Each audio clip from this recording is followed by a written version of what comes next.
Good afternoon. My name is Richard Ruddy, and it's my pleasure to present a talk here today for the Albuquerque Historical Society.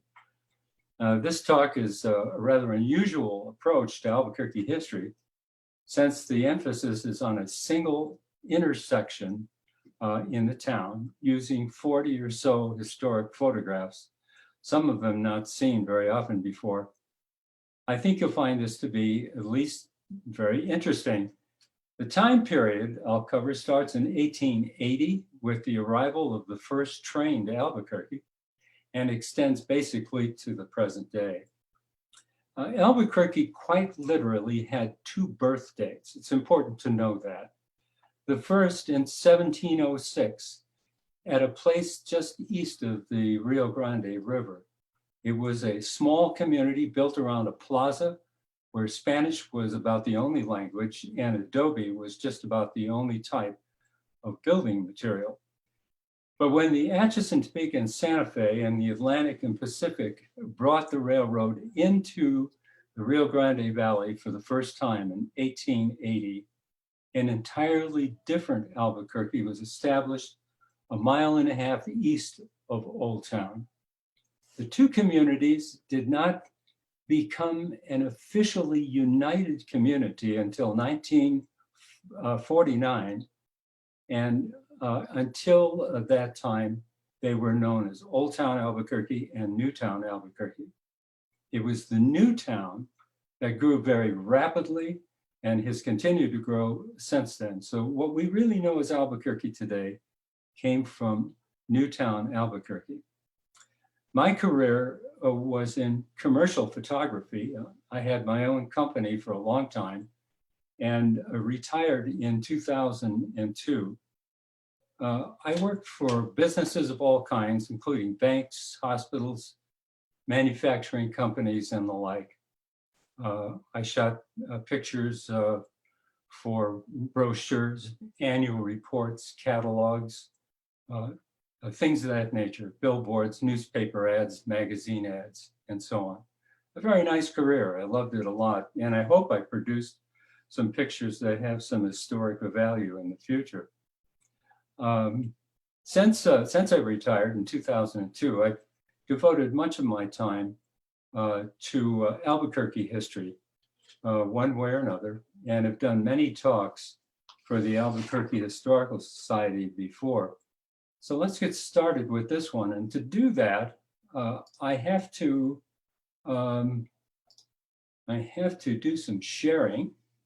As I was mentioning before, the photographic study of First and Central 1880 to 2020 is a subtitle for this. And we've already talked about that pretty well. So let's talk just for a minute here on the screen with the main title, which is An Iconic View.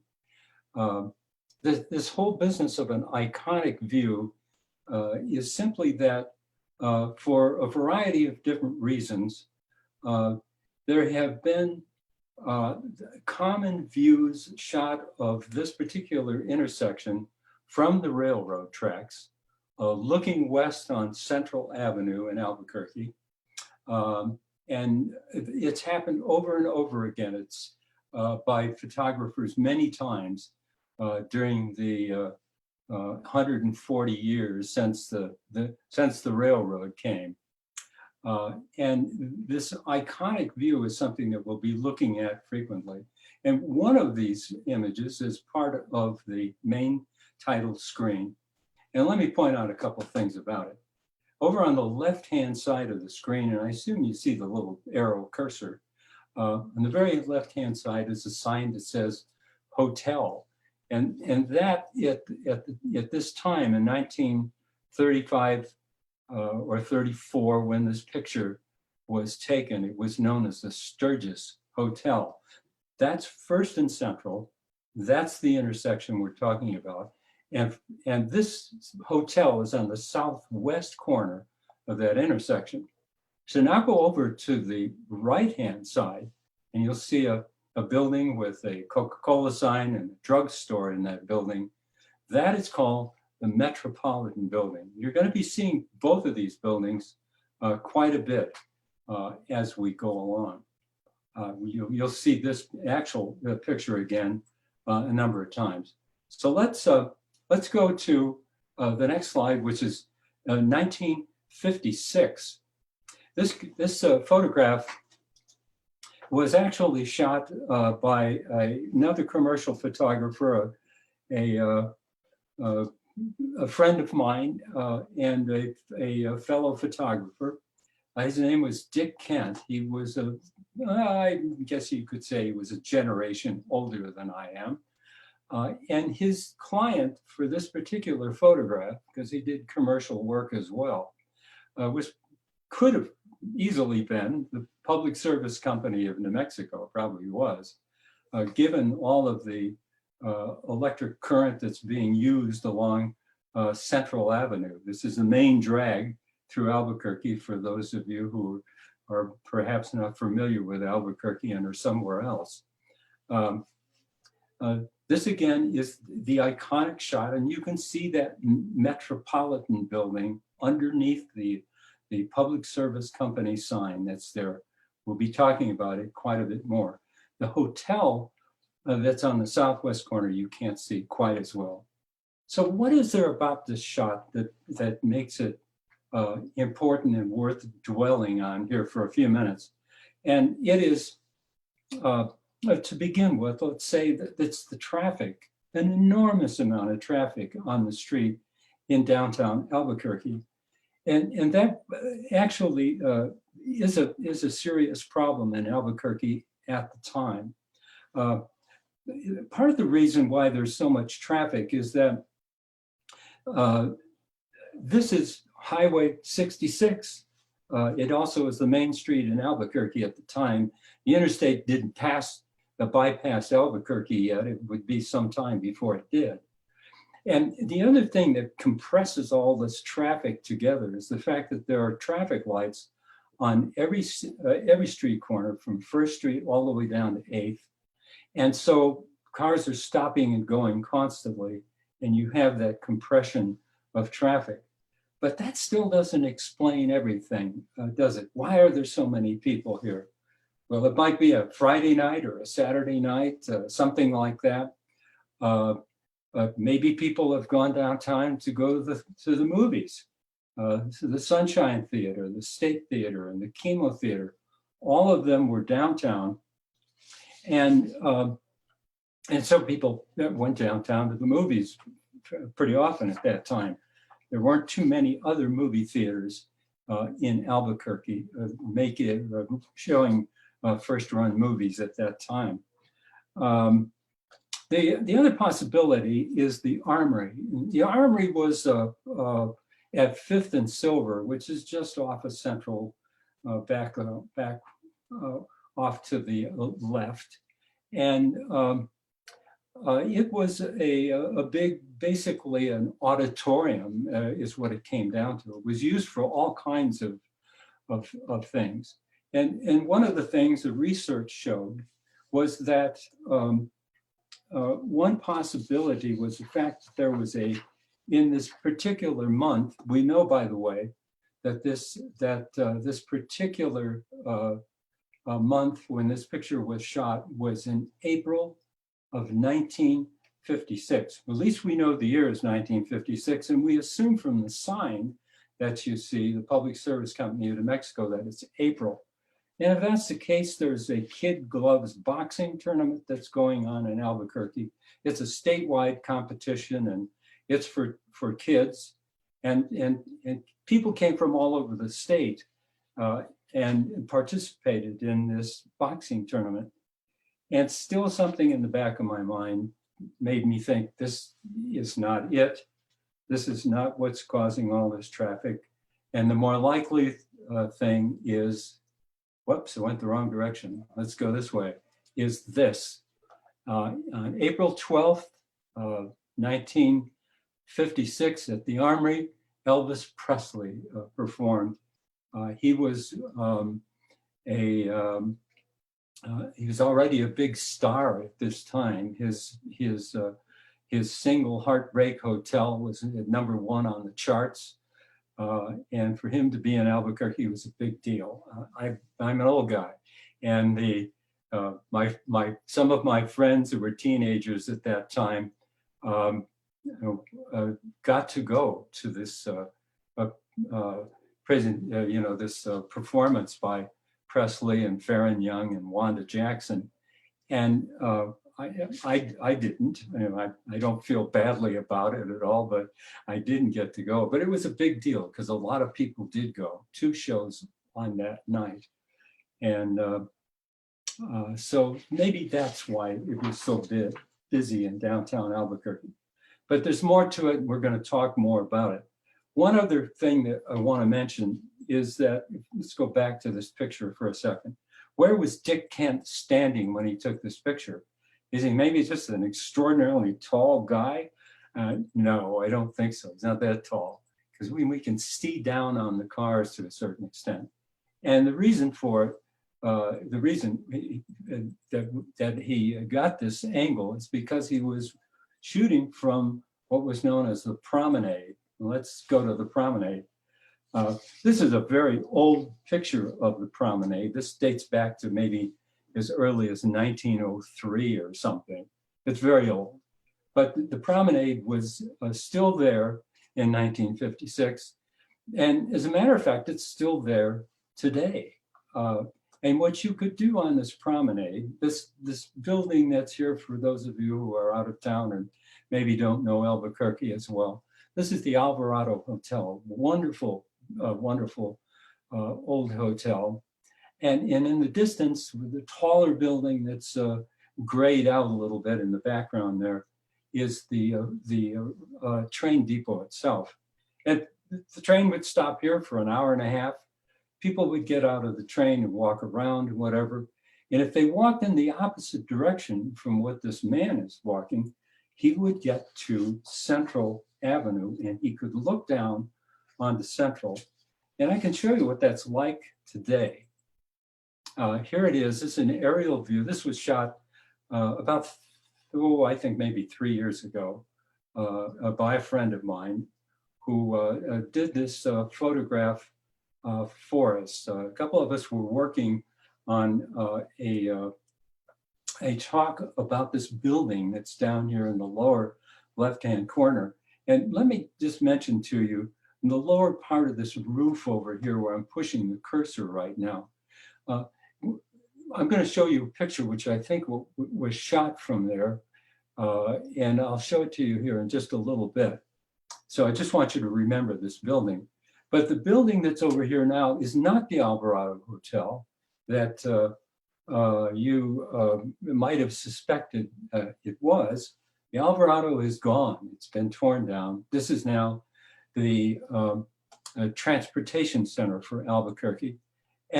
But the train depot itself is still there. It's off screen here to the left, and the Promenade is there. And so the Promenade runs all along the railroad tracks, and you can walk all the way out so that you're looking. You can see what the cursor is now. You can look down onto Central Avenue, looking to the west. And that's the iconic angle that you will see again many times. In fact, let me take you to another one of those iconic views. This is one that was done by another one of my compadres who's in commercial photographic work as well. Harvey was definitely a generation ahead of me. He did this picture in 1950 for the Albuquerque National Bank. And what you're seeing here is the cover of a magazine that called the Albuquerque Progress. And the Albuquerque magazine, the Albuquerque National Bank really did, I think, an extraordinary job with this little magazine. It was a time-consuming thing for a bank to do, but they did it. And every month for maybe 20 years or more, they published this wonderful little magazine. And for this month, which was September 1950, you can see that this is the traffic survey issue. Again, this is a serious problem for Albuquerque. And as we talk about Albuquerque or cities being like people, I have a very dear friend who who believes that's true, who believes that cities are living entities, and that we can make some comparisons with people. Cities and people have ups and downs in their lifetime, and they can maybe enjoy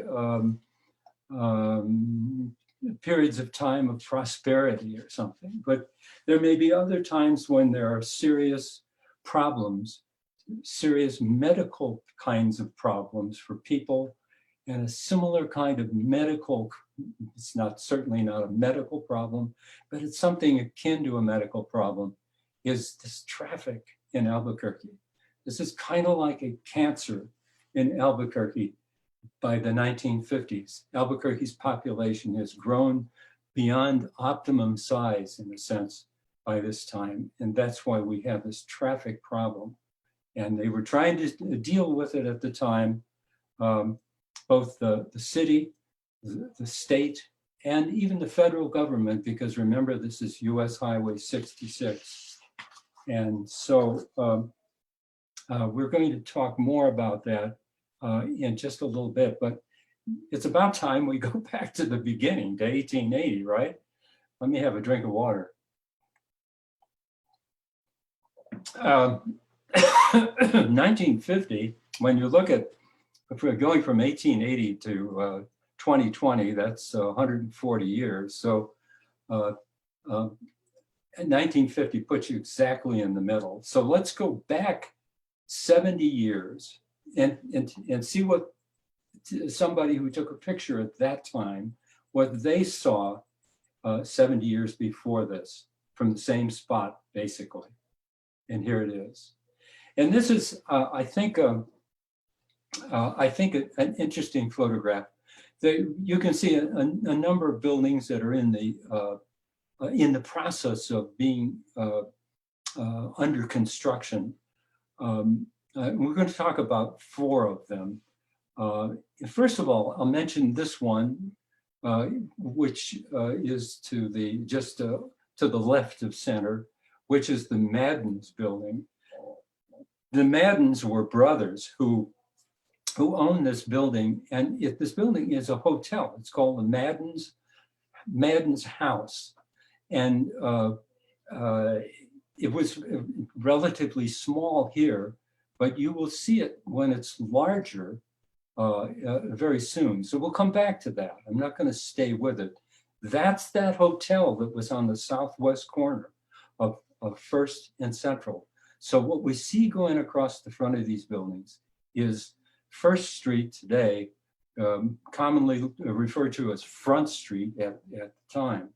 So on the northwest corner, this building, even at this time, was called the Metropolitan Building. I always associate the term metropolitan with some kind of a very large city. And this is certainly not a large city at the time. But the gentleman who decided to name it that, I believe him to be the one who decided to give it that name, was a man by the name of, oh my goodness, Charles Zeiger. Charles was an interesting character who did a lot of things, and we'll talk a little bit more about him. But he is the one who probably was responsible for this building. It had kind of a whitish look about it when you see it in black and white. And you can see that it has like 3 windows across the front of it, right here. I'm showing you with the cursor. So it's just to the right of the screen.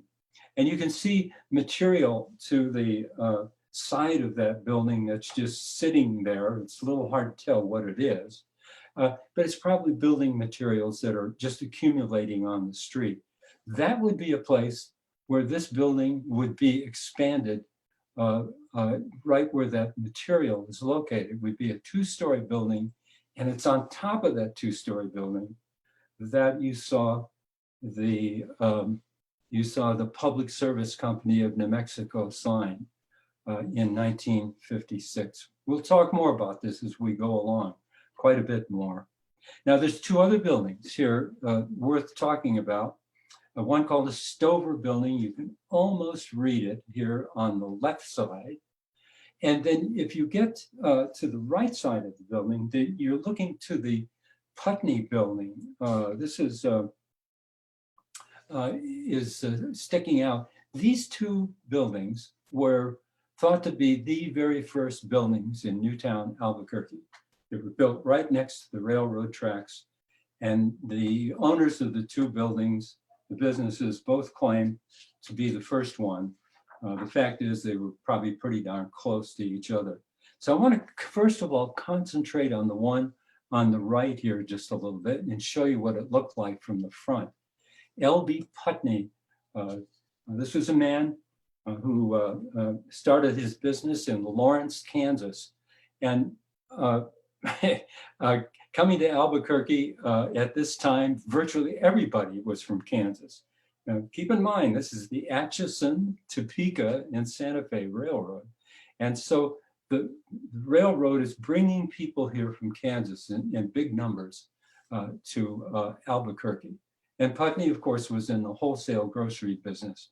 He may have had been in a slightly different business at one time, but in 1863, during the Civil War, the outrageous and horrific act by William Quantrell brought terrific destruction to Lawrence, Kansas. Businesses were burned down and houses were burned down, and men were shot. They concentrated his band of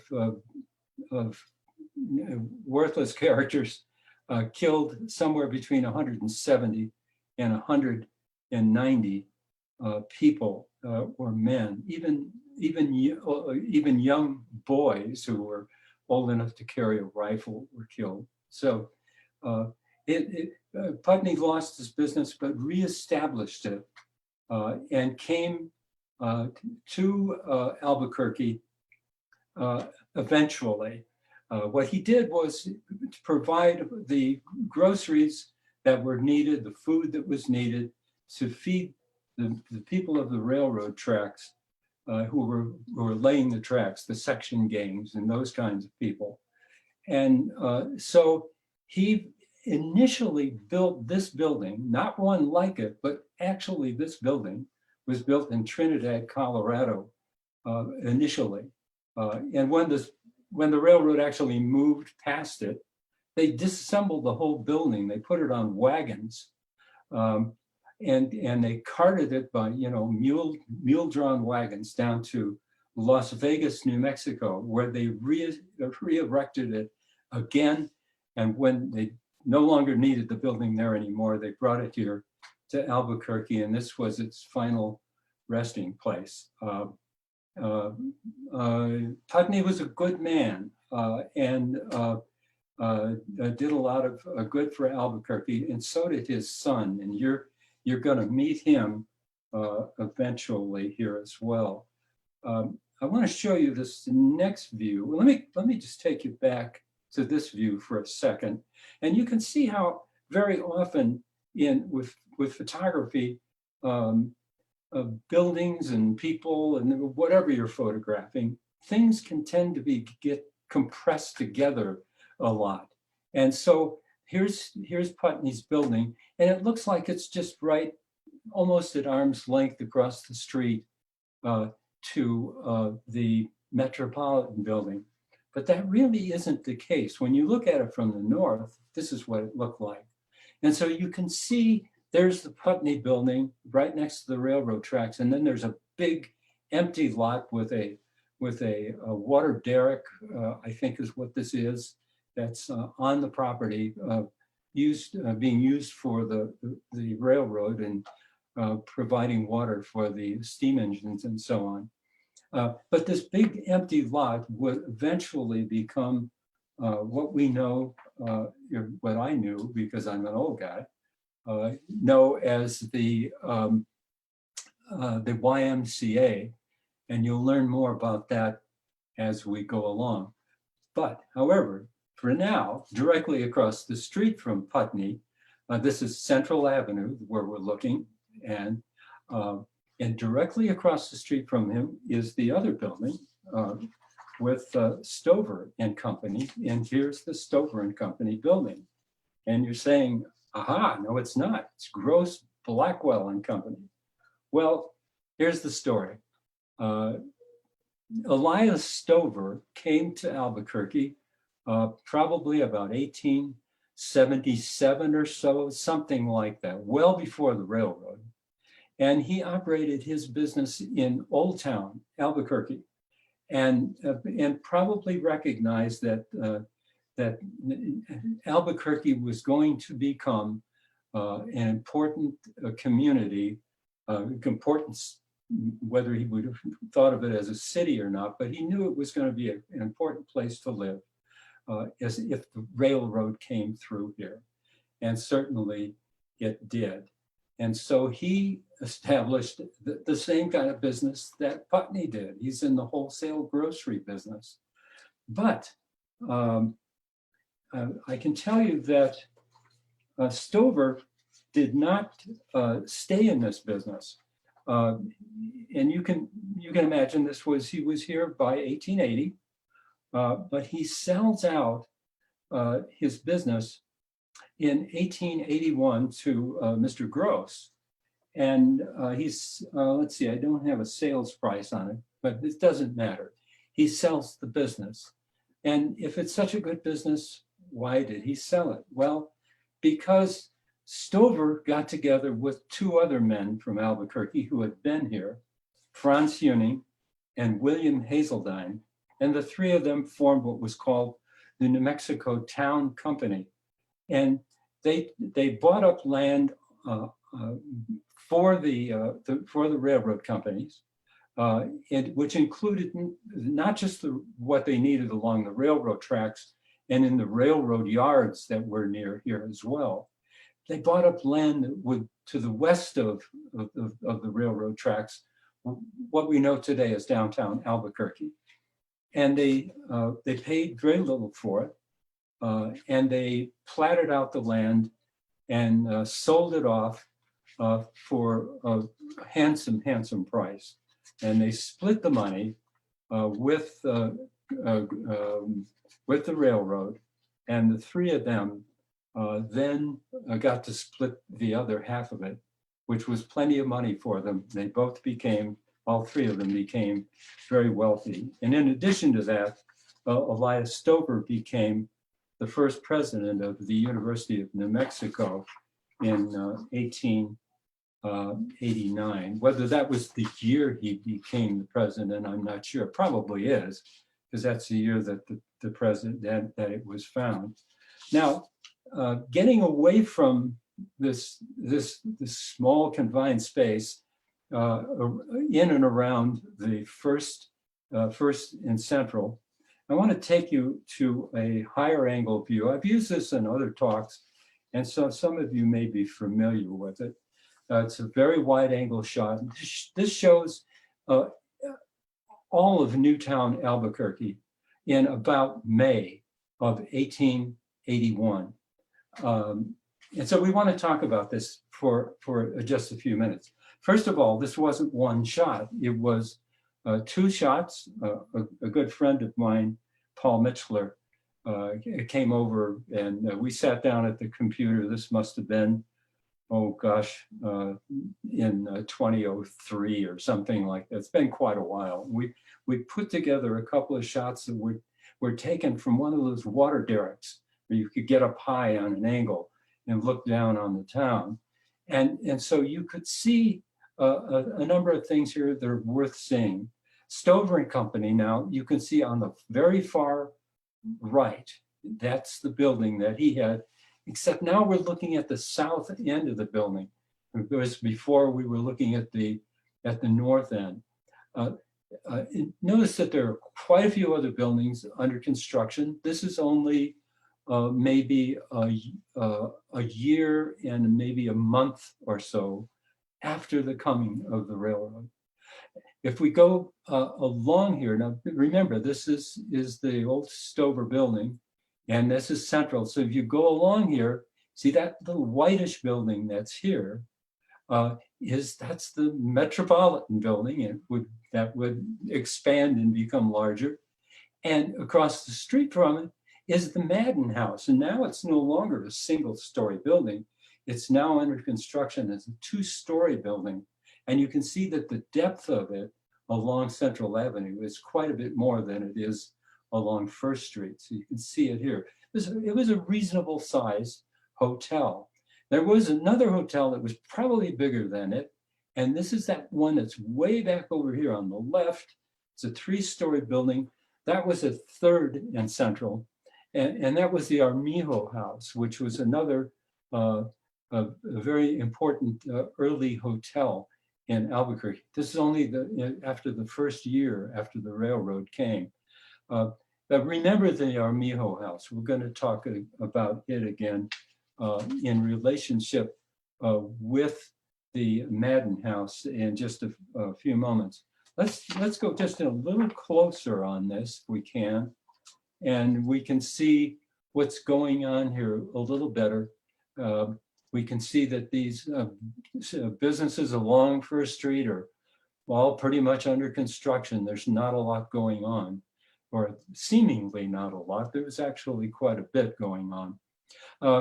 When you look over at the Metropolitan Building, you can see that the two-story building that would be built next to it and be incorporated into that Metropolitan Building is, let's see here. I want to be sure I'm getting this right. The building there that would go next to this didn't come along until 1885, but then it would incorporate that building into it. Now this building, I mentioned, I believe before, that the owner's name was Charles Zeiger. And Zeiger, we're talking here about the Metropolitan Building. Charles Zeiger was a real go-getter of a businessman. He was in the ranching business. He owned both a retail and wholesale liquor business that he operated out of this Metropolitan Building and one other building. He gets into the hotel business, the restaurant business, and a number of other things. What can I tell you about him? I will tell you more in just a little bit, as we'll see another angle on this building when it's completed out. But remember the name Zeiger, and that may ring a bell with you in regard to recent history and recent news in our country. That a very famous man named Zeiger died this past month, but we don't know him as Zeiger. We know him as Larry King, and he was a Zeiger. Whether he was related to Charles Zeiger or not, I don't know, but that's just a little bit of something or other. All right, we see that the first, oh, this is an interesting little article. I'll hold it up for you. This is what I'm looking at. It's some of the notes that I have. This one comes from one of the newspapers that was pulled for research. A man named H.A. Tice was interviewed in 1907 when he came through Albuquerque. And when he came through here, the first time was in 1880. He was on the second train to come through. And he was a superintendent of the men who were working on the train. And so he traveled with the train out of Albuquerque. But when he got to Albuquerque the very first time, he got off the train, and very shortly afterward, he doesn't specify how many hours or maybe days, he wasn't here very long initially. he witnessed Albuquerque's first murder that was out here in front of the Madden Hotel. When he left Albuquerque, he continued with the section crews and so on, and left Albuquerque for about 4 months. And he said when he came back, there were, in his estimate, 40 buildings that were either already constructed or unconstructed or under construction in Albuquerque by the end of 1881. That's a lot of building. So let's go down onto the street, and I've used this picture a number of times in other talks as well. We look along Front Street toward what we would become Central, and you can see all of the construction materials and stuff that are laid out here. A lot of buildings being put up. Some of them are not very fancy. They are perhaps even prefabricated kinds of buildings. They're not the best, and so they could be constructed quickly. However, here's this building that before that I mentioned with the windows in front with the look kind of white. That's the Zeiger building. And then right across the street from it now is the Madden building. Madden building is just about finished. Again, this is probably about May of 1881. And these look again like these buildings are crushed right very close together, and they're not really. Again, it's how photography can fool you at times. Let's see, this building, by the way, the Madden building would continue to be up until 1956 when it was torn down. You'll learn more about that later on. Here's a wide view of the intersection of First and Central, looking at the Madden Hotel. And it's interesting here that it was on July 1st of 1881 that they held a ball, believe it or not, a dancing kind of ball at the Madden House. And this was reported in one of the other newspaper pieces that we have in Santa Fe. They talked about it in the newspaper in Santa Fe. And so the Maddens then still owned it at this point. However, it's interesting to note that, and I believe I mentioned, that maybe I didn't, that remember I talked about, I know the Armijo House, but it was at one time managed early on by a man named J.G. Hope. And he came from where else? He came from Kansas. And he didn't own the hotel. He simply managed it for them and was very successful at it. The Armijo House was a very successful hotel at 3rd and Central. But then he did well enough to acquire some money. I believe he was a colonel in the Army during the Civil War. And at any rate, he did well enough that he actually bought the Madden House from the Madden brothers. And that was on, I can tell you the date, December 31st, 1852. He paid $30,000 for the hotel. Interestingly enough, the Madden brothers decided to go into the crockery business. This I find very hard to believe, but I think it was on Gold Avenue, just a block off of Central. And they were literally selling crockery and other kinds of glassware and so on. It would seem like they were ahead of their time in Albuquerque, but perhaps not. They also built homes. The Madden brothers built homes on Tijeras Road, which became Tijeras Avenue in Albuquerque.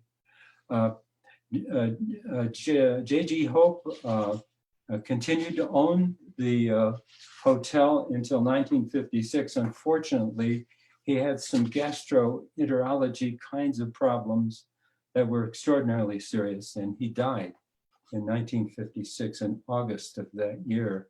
I think his sons took over and continued to run the business, is my impression.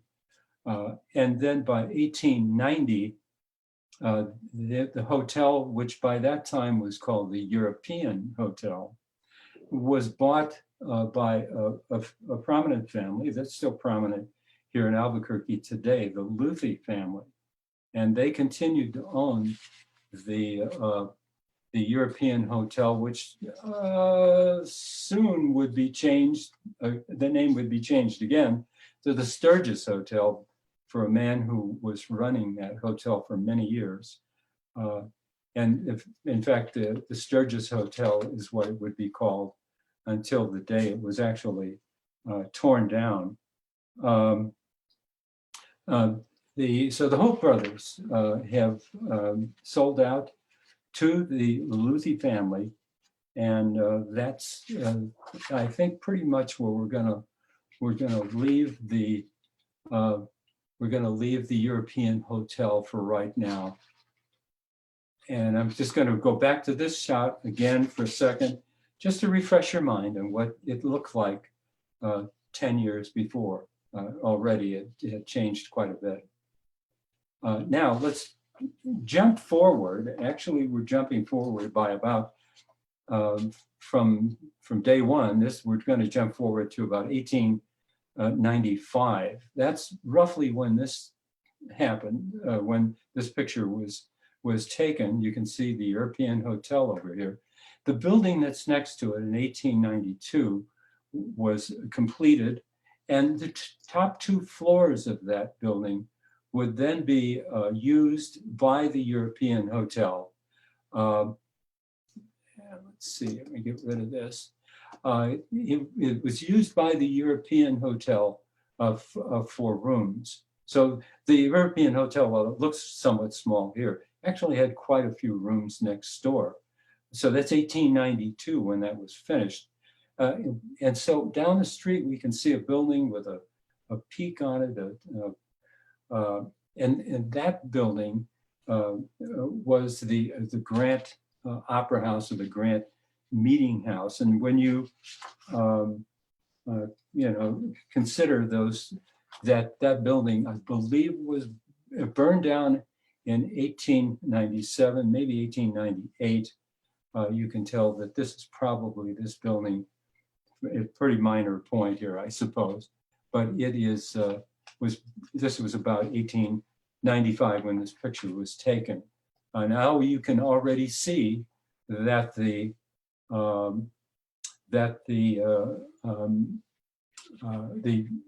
Metropolitan Building already exists by this time. Remember, it was built in 1885, and we'll go back and take a look at it. Before we leave this picture, notice that down the street at 2nd and Central, Zeiger is in the cafe business as well. That may have been one of his sons who had the cafe business. Okay, now we're back to 1885, and we'll take a look at what the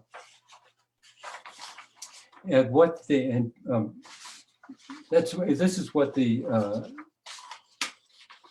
building, the Metropolitan Building, looked like when it was finished. This is probably taken in 1885.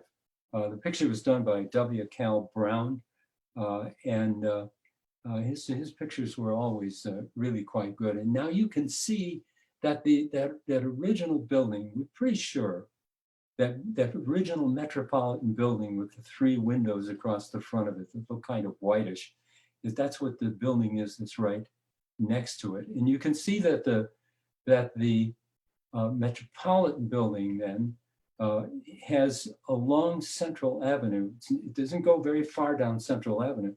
There are only 3 windows that are facing Central Avenue, just 3.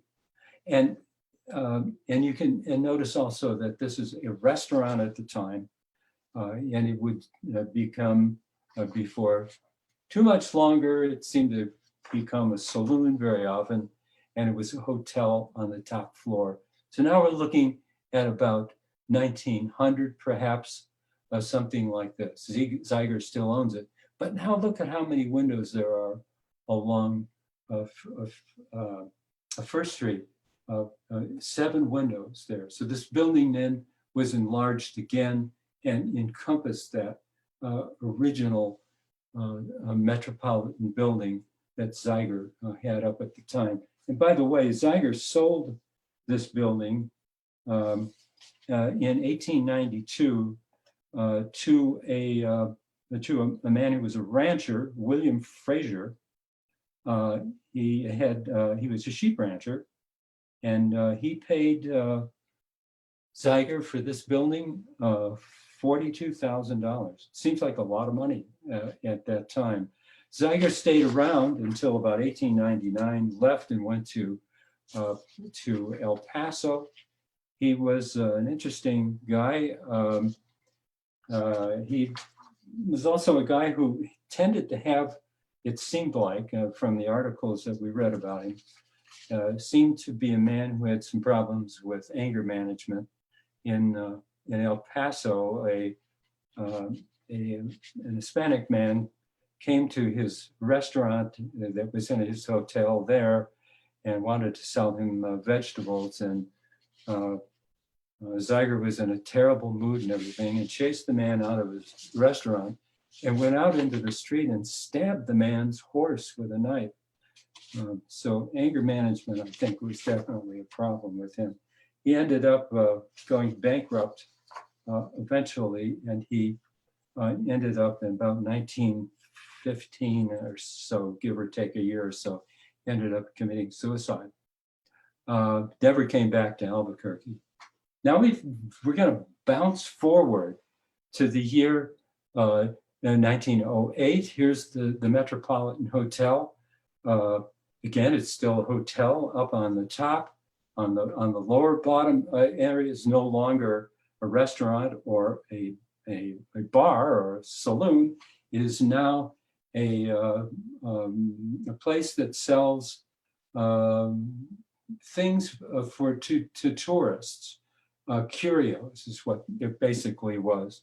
But in 1908, there was also an extraordinarily important irrigation congress in Albuquerque. And this irrigation congress happened every 2 years. The 2 years before, I believe it was in El Paso. And then they came here, and all of the hotels in town were filled with people. Let's see here. The function in this hotel was to be an information bureau, to help people get situated in the hotels, and to get their credentials, I suppose, and even the University of New Mexico, is my understanding, closed down for the few days that the Irrigation Congress was going on, and used classrooms for some of the meetings for the Irrigation Congress. Their bigger sessions, their plenary sessions, were in the we're in this building here, the Armory. This is the Armory where in 1956 Elvis Presley performed, and what you're seeing here is a slide that shows maybe a fourth or a third of the room. It was quite a large room. I remember as a child going here to some kind of a circus that was there, believe it or not. Now, remember I told you about that building that we had the aerial view of, that where you could see the Alvarado Hotel. And I wanted to just show you this. We're not going to talk much about the Alvarado Hotel because we don't have the time, for one thing. And really talking about the Alvarado should be a single session in itself, if not more. It was an extraordinary place and a very difficult place to photograph. So from the top of a warehouse building on the east side of the tracks, that's where this picture was most likely taken. The only thing that really spoils the picture is that the artist, the photographer, was also a good artist, and he put this phony train into it. And I hate that about it. But other than that, I think it's a wonderful picture. I picked this one up from the Denver History organization, and that's where it came from. Now here's the Alvarado from Central Avenue. This is guessing maybe 1915, 16, something like that. It's an awful photograph, but I just wanted to show you what it looked like from the end. And they, in 1920, 21, 22, built another wing for the hotel that went right along Central Avenue. Until that time, it was kind of a garden area for this portico that ran around the building. It was a very pretty thing, apparently. Nice grass and things like that. The Alvarado was a wonderful place to stay. So I'll advance this even more. Here's probably the late 1920s, and here you can see that area that was opened there. Over here on the left side, you can see how the Alvarado had expanded to that area. You remember seeing the trees over there that had only been planted before. Now they're quite a little bit larger. So the Alvarado Hotel, and we'll not say more about it, and watch, I hope, for somebody else to do a really good, I have somebody in mind, by the way, somebody who could do a really good job of doing a talk about the Alvarado Hotel. Shame that we didn't get to keep it. The other thing you can see in this shot is the right side. It is the YMCA building. So remember over here where the Alvarado was, that's where Elias Stover had his building, the first building in Albuquerque. And then the Putney building was over here on this side. They're both gone now. They're gone from that part of the railroad tracks. Both had moved to the east side of the tracks, had newer buildings. But here is the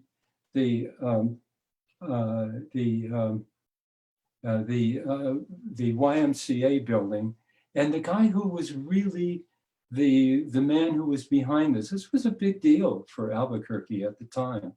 Was this man, Robert E. Putney. He was the son of the man who brought the Putney business to Albuquerque originally. And he was a man with a good heart, and wanted badly for there to be a YMCA building in Albuquerque. And he spearheaded much of the fundraising for it.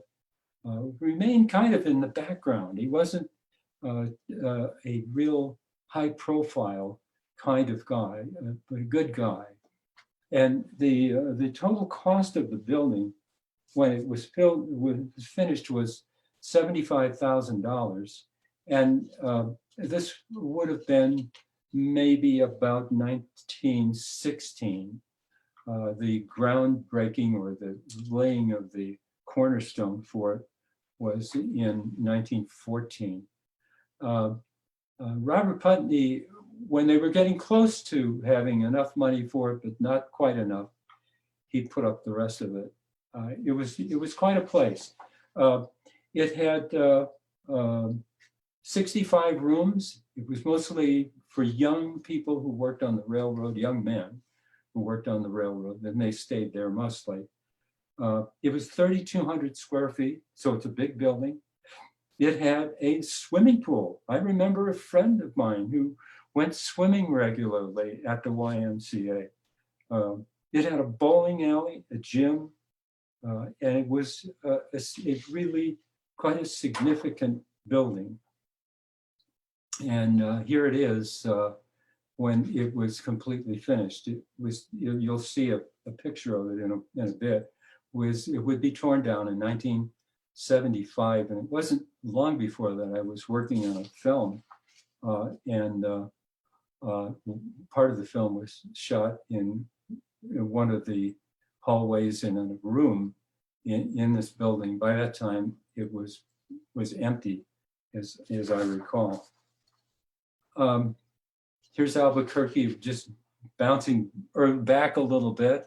This is going to be probably 1920, maybe, perhaps even a little sooner. We still have a buggy on the street. We can see now that the Metropolitan Building is a drugstore.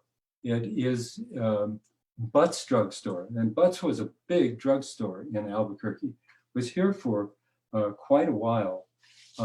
And by this time, you get into the 1920s and 30s. Here we are now more like about the 1930s or so.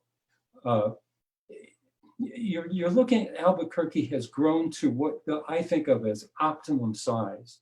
It isn't too big, it isn't too small, but it's a great place to live.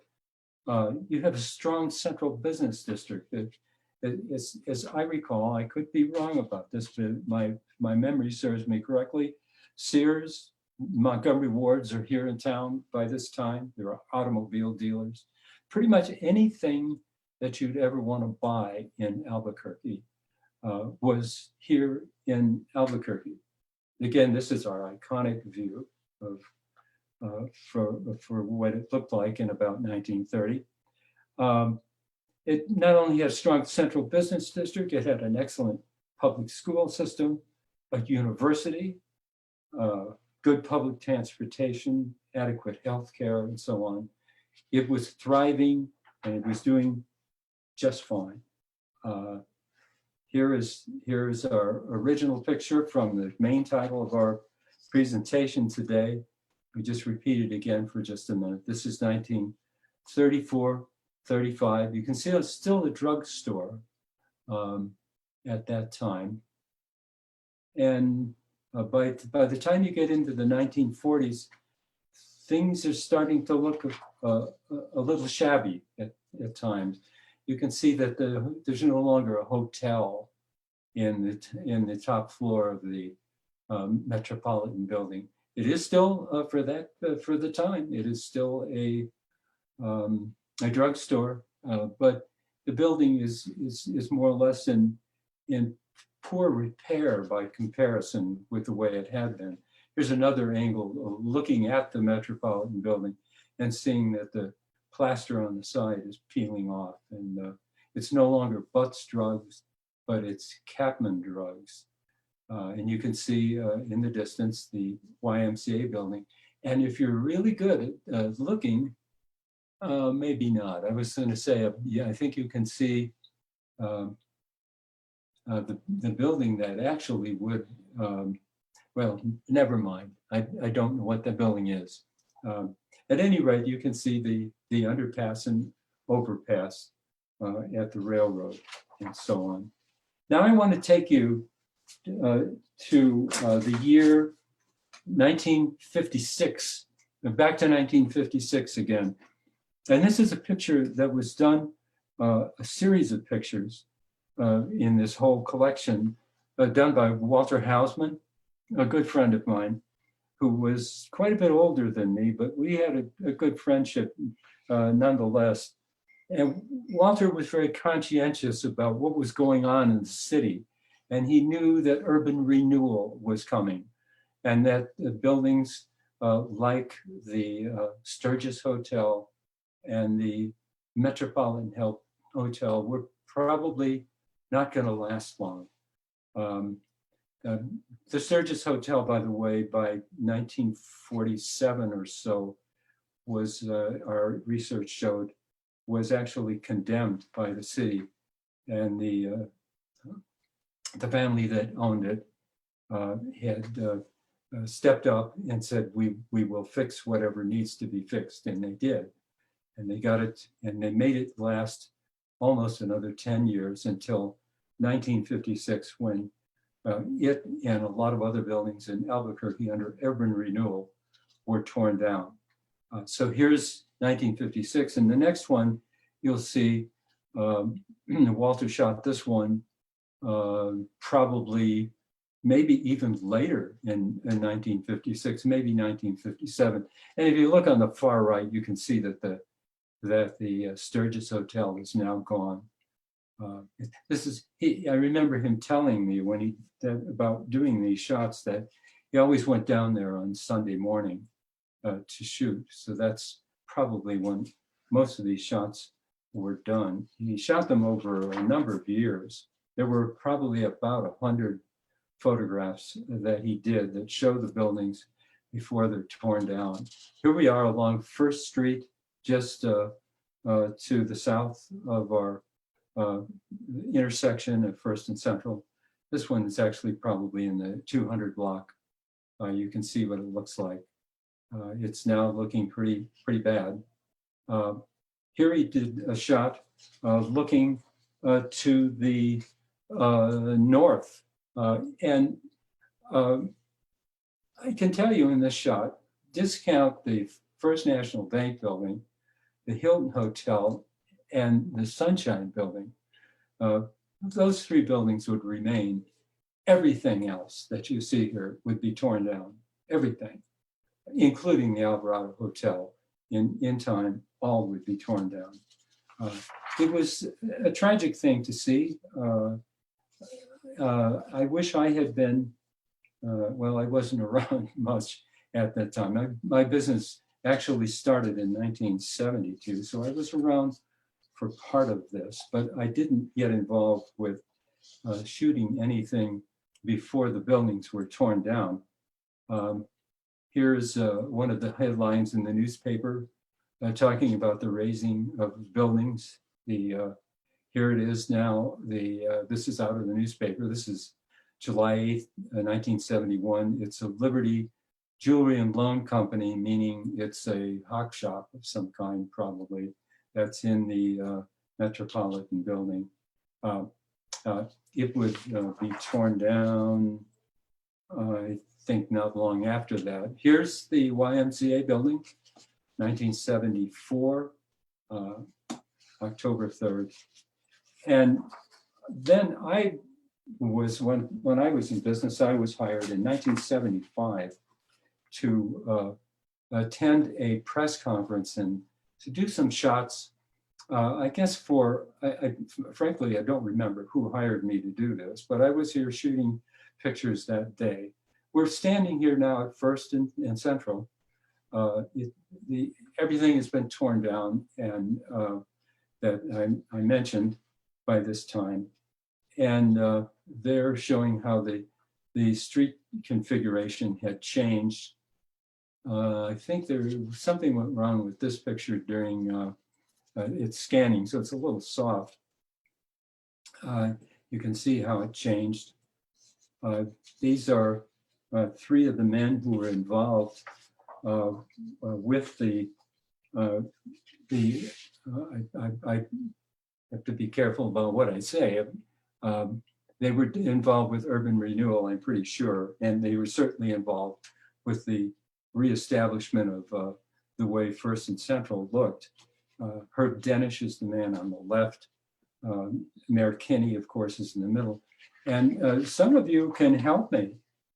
I don't remember the name of this man, who I think was an engineer who had engineered the changes in First and Central. I don't know his name, and I'd sure like to know so I can properly identify him in the future. I came back to this street again. Let's see, I think this is 1981, possibly 1982. I'm pretty sure this is 1981. There it is. So problems tend to get solved, I guess, sometimes, and maybe not always for the best. Downtown Albuquerque at that time. Admittedly, this is on a Saturday, but even so, there's virtually nothing there anymore.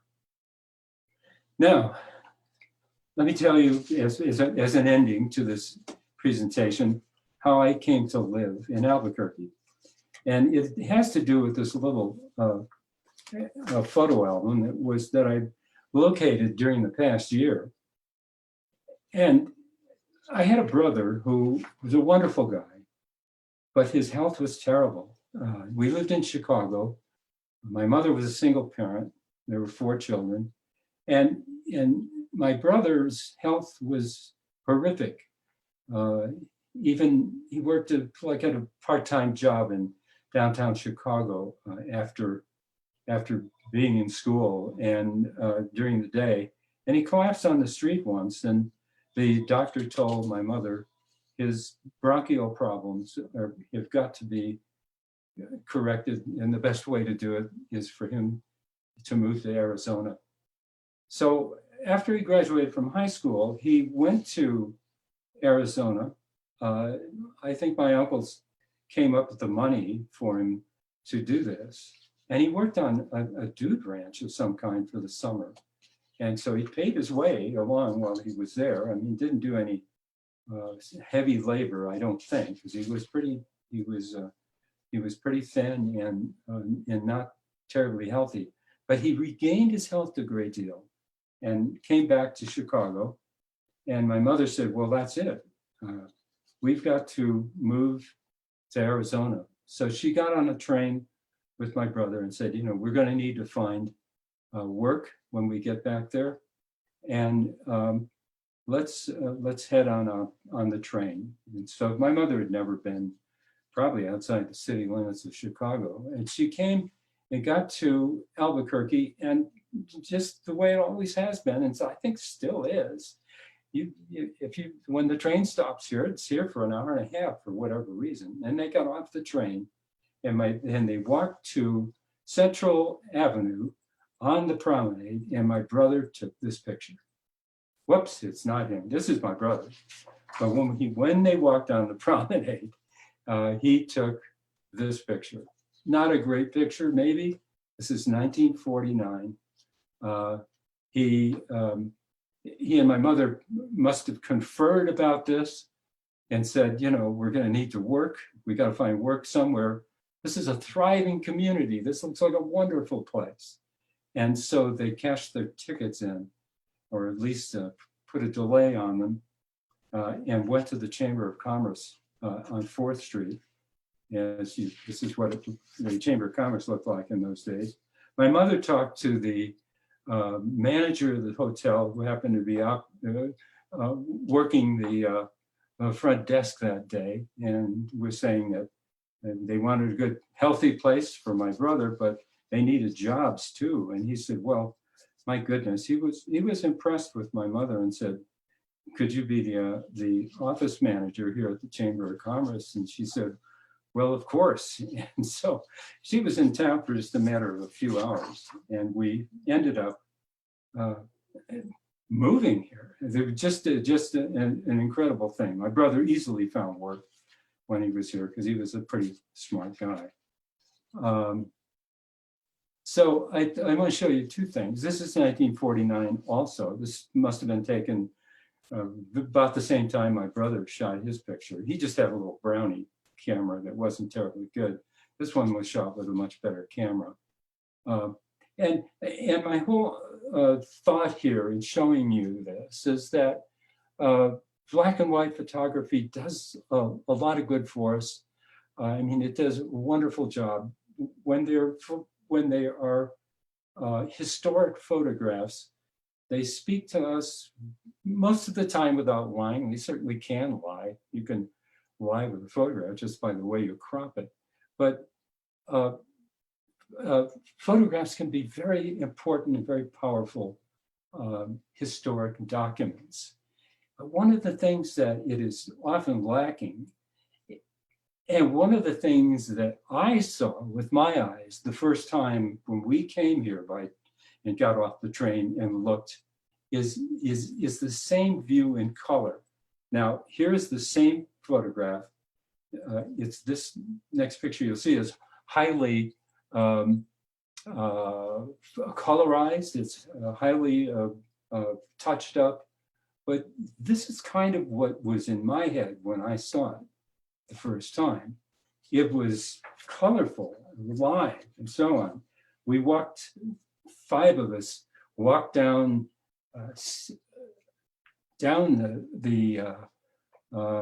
one side of the street, I think the south side of the street, down probably to 7th or 8th Street, and then back up and again.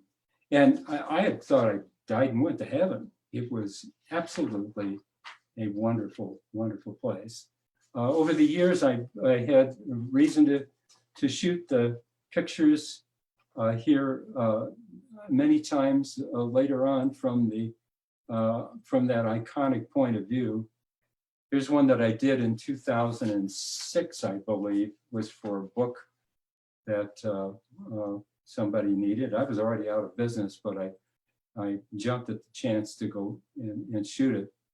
And then last October, November, I shot this version from there as well for this presentation. And you can see how it's all filled in. When this building was under construction, the one on the right side here, it was during that time I got a call from an advertising agency on the East Coast somewhere. They were putting together something for Quest, the phone company, and they wanted a picture done from this spot. Somebody in that agency had it in his mind that this was the best place to shoot this picture. And I told them, well, I don't think it is, not anymore. And so I took my iPhone and walked up on the promenade, shot the picture, because the building was under construction. There was building materials all over the place. It was clearly not what they wanted. And I proved it to them by showing them a picture on my telephone. So essentially, this is the end of our presentation, except I need to get some credit. Let's go back for one thing, remind yourselves of what 140 years before looked like. But I want to give some credit to people who helped me. Research, Diane Schaller, we work on things quite a lot. Diane is tremendous at doing research, and she consulted with me on putting this program together. Nancy Tucker is another one. When we start looking at photos, Nancy helps everybody. And when Nancy has collected over many years now, many photographs, hundreds of photographs, I'm sure, that she has gotten and had to pay for herself and donated to the Albuquerque Museum Photo Archive and to the Center for Southwest Research. I think pretty much anybody doing PowerPoint presentations with photographs and many more is probably doing some with Nancy Tucker's pictures. Walter Hausman, I mentioned, his photographs, there are many more of them available. Wally Hausman, his son, helped me. Jill Hartkey at the Albuquerque Museum Photo Archive was a terrific help. It's amazing how quickly she pulls things out of the archive. The Kent brothers pulled out that picture for us for the 1956 shot of downtown Albuquerque. And I got to give my brother and my mother credit for the pictures they took, right? Carl Seeger was the guy who did the drone photograph and has worked with me on other projects as well. And then Paul Mitchler, he did the photo mirage for me back a long time ago. Photo analysis by Mo Palmer. Mo knows more about photographs in Albuquerque than anybody that I know. And again, urban renewal, Ed Bowles helped me with a nice long telephone call one afternoon. And actually, in a sense, talked me out of doing a different kind of program, which then got me into this program that we just did, concentrating on one intersection. So that's the end of it. If you have any questions, I'm sure you could pass them along. I am going to stop sharing now. And thank you very much for listening.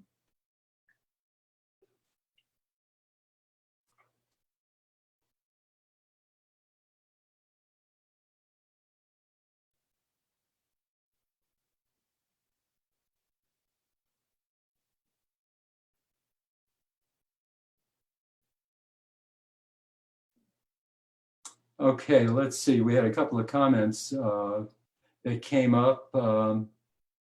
Somebody mentioned Herb Danish. I mentioned his name as well. It's the fellow who's on the other side of the three with Harry Kinney. Janet mentioned also that the building was very close to the tracks.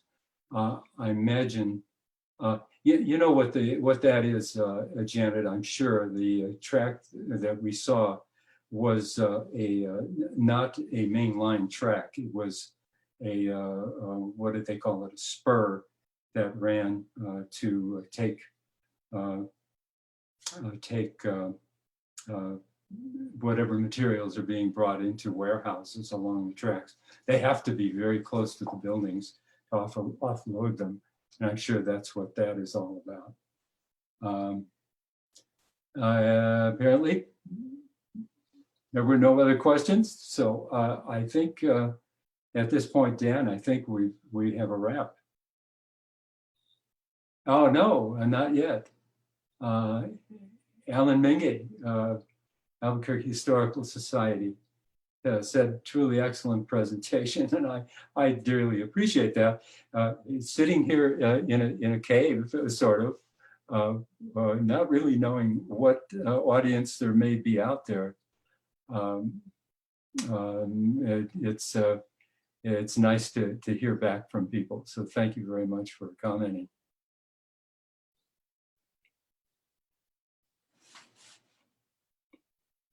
And I see that there is a 20-second delay.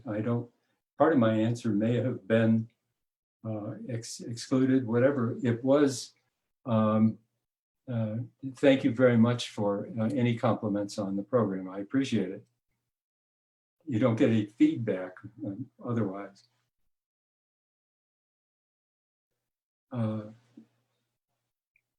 Let's see, somebody commented that the excellent way of asking who the other person was is to ask Herb Danish. He is still around, apparently.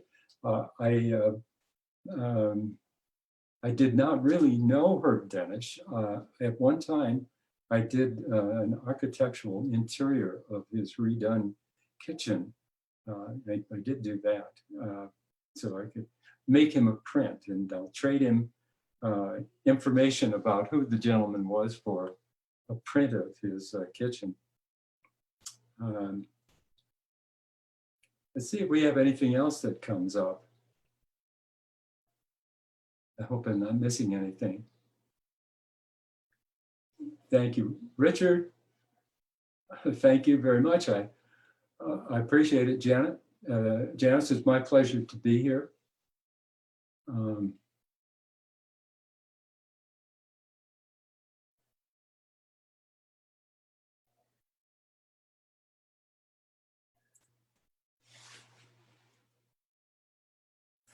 And I think any questions have ceased. So I will say thank you all very much. And I will leave the presentation if there's nobody else to answer any questions. Thank you very much for letting me do this talk. And I will hit leave.